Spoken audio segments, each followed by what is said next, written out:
Assalamualaikum warahmatullahi wabarakatuh. Kembali lagi di Maulana Wijaya Maulana Ewe Channel.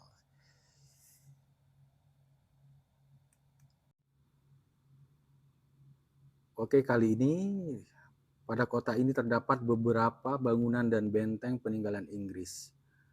Di antaranya Fort Marlborough yang didirikan tahun 1713 pada Pantai Panjang, Monumen Hamilton, dan Monumen Parr pada kawasan pusat kota. Nah, itu ada yang tahu nggak di kota mana? Ya, di kota Bengkulu. Oke, kita akan bahas, tapi sebelumnya, yang belum subscribe, silakan subscribe, like, share, and comment. Kita lanjut.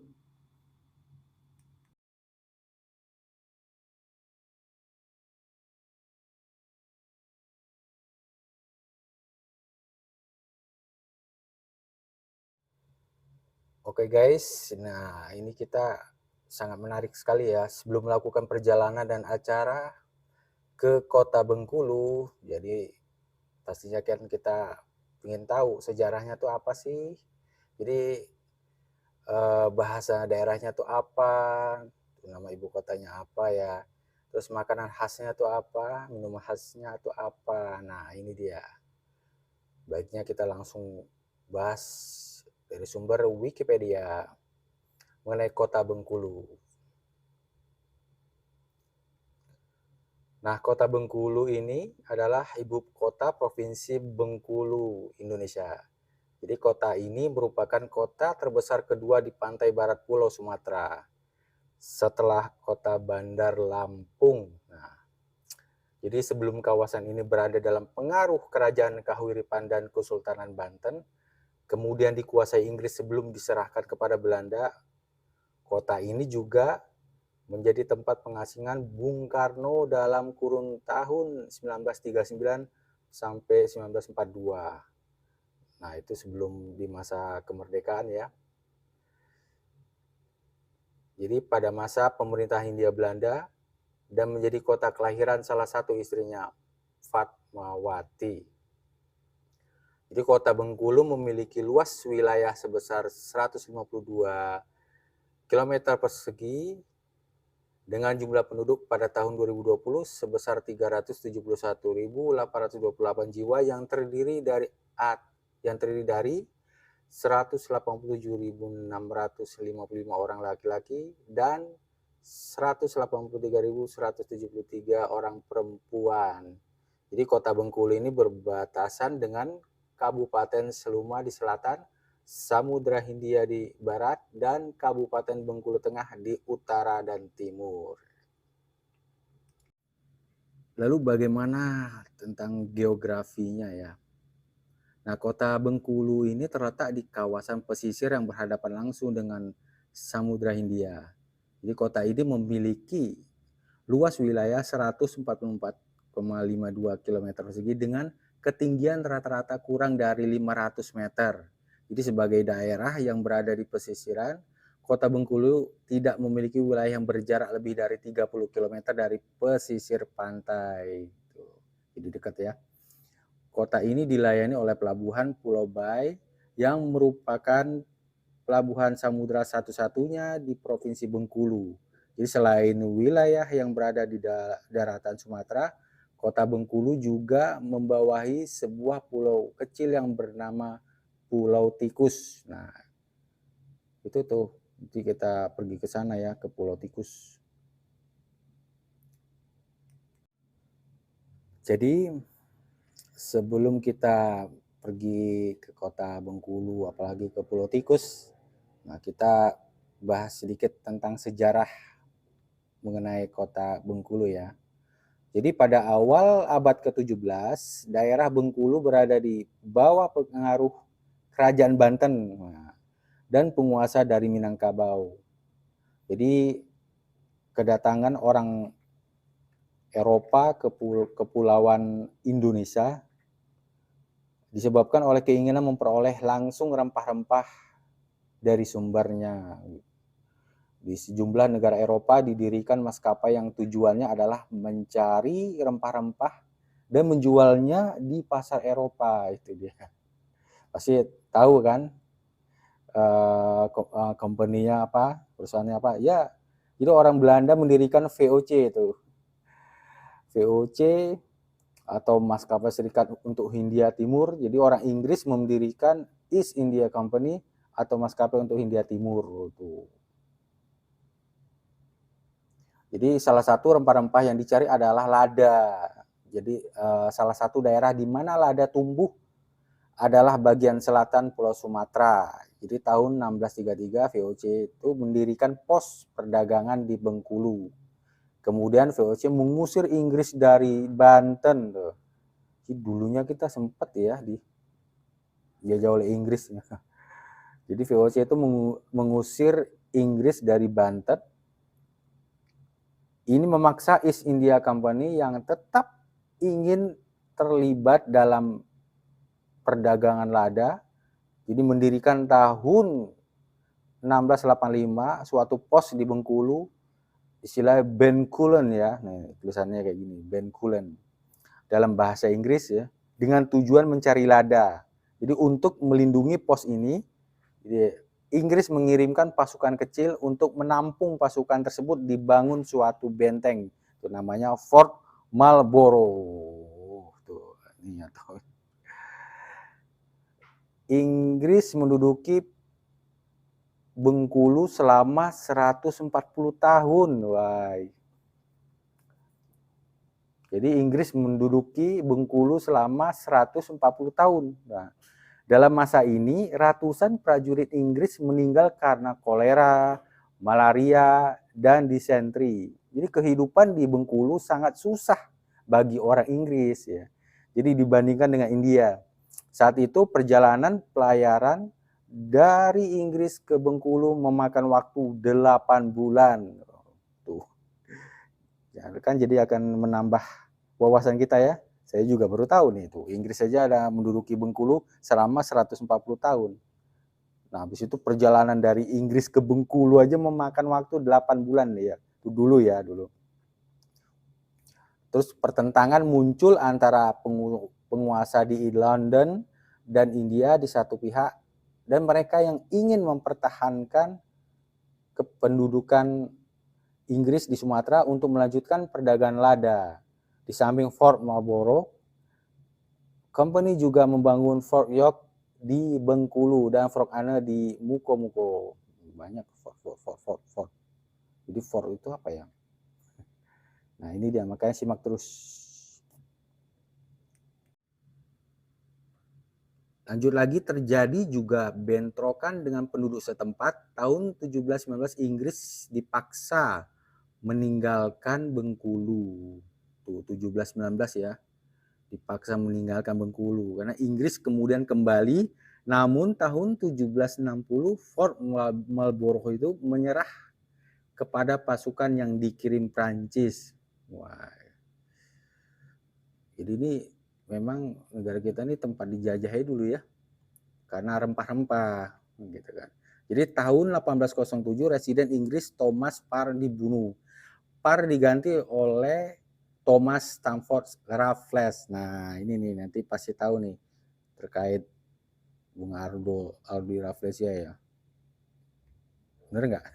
Nah, yang berusaha menjalin hubungan yang damai antara pihak Inggris dan penguasa setempat di bawah perjanjian Inggris-Belanda yang ditandatangani tahun 1824. Jadi Inggris itu menyerahkan Bengkulu ke Belanda dan Belanda menyerahkan Melaka ke Inggris. Nah, jadi barteran ya. Jadi jadi Inggris menyerahkan Bengkulu ke Belanda, dan Belanda menyerahkan Melaka ke Inggris. Nah, makanya Malaysia kan jadi jajahan Inggris ya. Padahal kita dulu awalnya. Namun Belanda baru sungguh-sungguh mendirikan administrasi kolonialnya di Bengkulu tahun 1868. Karena produksi rempah-rempah sudah lama menurun, Belanda berusaha membangkitkannya kembali. Ekonomi Bengkulu membaik dan kota Bengkulu berkembang. Jadi tahun 1878 Belanda menjadikan Bengkulu residensi terpisah dari Sumatera Selatan. Nah, berdasarkan Undang-Undang Darurat Nomor 6 Tahun 1556, Bengkulu merupakan salah satu kota kecil dengan luas 17,6 km persegi dalam Provinsi Sumatera Selatan ya, itu dulu ya. Jadi penyebutan kota kecil ini kemudian berubah menjadi Kota Madya berdasarkan Undang-Undang Nomor 1 Tahun 1957 tentang pokok-pokok pemerintahan daerah. Nah, jadi setelah keluarnya Undang-Undang Nomor 9 Tahun 1967 tentang pembentukan Provinsi Bengkulu, Kota Madya Bengkulu sekaligus menjadi ibu kota bagi provinsi tersebut. Tuh, tahun 67 ya. Jadi namun undang-undang tersebut baru mulai berlaku sejak tanggal 1 Juni 1968 setelah keluarnya Peraturan Pemerintah Nomor 20 Tahun 1968. Gitu. Nah, jadi berdasarkan surat keputusan Gubernur Kepala Daerah tingkat 1 ya, Bengkulu nomor 821.27/039 tanggal 22 Januari 1981, Kota Madya daerah tingkat 2 Bengkulu selanjutnya dibagi dalam 2 wilayah setingkat kecamatan, yaitu Kecamatan Teluk Segara dan Kecamatan Gading Cempaka. Jadi dengan ditetapkannya surat keputusan Wali Kota Madya kepada daerah tingkat 2 Bengkulu nomor 440 dan 444 tahun 1981 serta dikuatkan dengan surat keputusan Gubernur Kepala Daerah tingkat 1 Bengkulu nomor 141 tahun 1982 ya, tanggal 1 Oktober 1982, penyebutan wilayah kedatukan dihapus. Nah, itu. Jadi penyebutan wilayah kedatukan dihapus dan kepemangkuan menjadi kelurahan. Tuh, dirubah ya. Makanya selanjutnya berdasarkan Peraturan Pemerintah Nomor 41 Tahun 1982, wilayah Kota Madya daerah tingkat 2 Bengkulu terdiri atas 2 wilayah kecamatan definitif dengan Kecamatan Teluk Segara membawahi 17 kelurahan dan Kecamatan Gading Cempaka membawahi 21 kelurahan. Kemudian berdasarkan Peraturan Pemerintah Nomor 46 Tahun 1986, jadi luas wilayah Kota Madya Bengkulu bertambah menjadi 144,52 km persegi dan terdiri atas 4 wilayah kecamatan ya. 4 wilayah kecamatan, 38 kelurahan serta 17 desa. Oke. Nah, itu tadi. Jadi kecamatan di Kota Bengkulu adalah tuh Gading Cempaka, Kampung Melayu, Muara Bangkahulu, Ratu Agung, Ratu Samban, Selebar, Singaran Pati, Sungai Serut ya, maaf ya. Teluk Segara. Nah, lanjutnya tentang pariwisatanya ada apa nih? Penting nih kita nih. Jadi kan untuk membangkitkan pariwisata di Indonesia ya. Kita mendukung program pemerintah supaya ya Indonesia yang indah ini yang paling indah ya di dunia. Langsung, nah ini tadi sesuai dengan judul. Jadi pada kota ini terdapat beberapa bangunan dan benteng peninggalan Inggris, di antaranya Fort Marlborough yang didirikan tahun 1713 pada pantai panjang, terus Monumen Hamilton dan Monumen Park pada kawasan pusat kota. Jadi objek wisata rumah pengasingan Bung Karno terletak di Jalan Soekarno-Hatta. Dan Masjid Jami yang didesain oleh Insinyur Soekarno, tempat pariwisata yang nanti kita bisa kunjungi ya. Jadi kota Bengkulu juga memiliki sejumlah andalan tempat wisata lain seperti Kampung Cina, Pantai Tapak Paderi, Pantai Jakat, Danau Dendam, wah namanya Danau Dendam tak sudah. Jadi Danau Dendam tak sudah, dan wisata pelabuhan Pulau Bay tuh pokoknya di Waibai gitu ya. Itu banyak kan tempatnya, di ada Kampung Cina, ada Pantai Tapak Padri, ada Pantai Jakat, ada Danau Dendam tak sudah, dan wisata pelabuhan Pulau Bay ya. Jadi tak cuma itu. Nah, sejumlah potensi kuliner. Nah, ini pencinta kuliner ya. Kuliner kota Bengkulu juga menarik. Beberapa di antara seperti pendap, lempuk durian, tuh. Tahu kan lempuk durian? Kayak dodol gitu ya. Jadi terus Pondok Durian Bengkulu, terus Baitat dan lain sebagainya gitu. Jadi salah satu yang bisa menjadi rujukan untuk berbelanja oleh-oleh, para pelancong bisa mendatangi daerah Anggut namanya. Nah, daerah Anggut Kota Bengkulu. Jadi kawasan ini sudah ditetapkan pemerintah lokal menjadi sentra khas oleh-oleh. Keren kan? Nah, makanya jadi kita mau ke sana, jadi udah tahu tadi kulinernya apa, tempat wisatanya apa.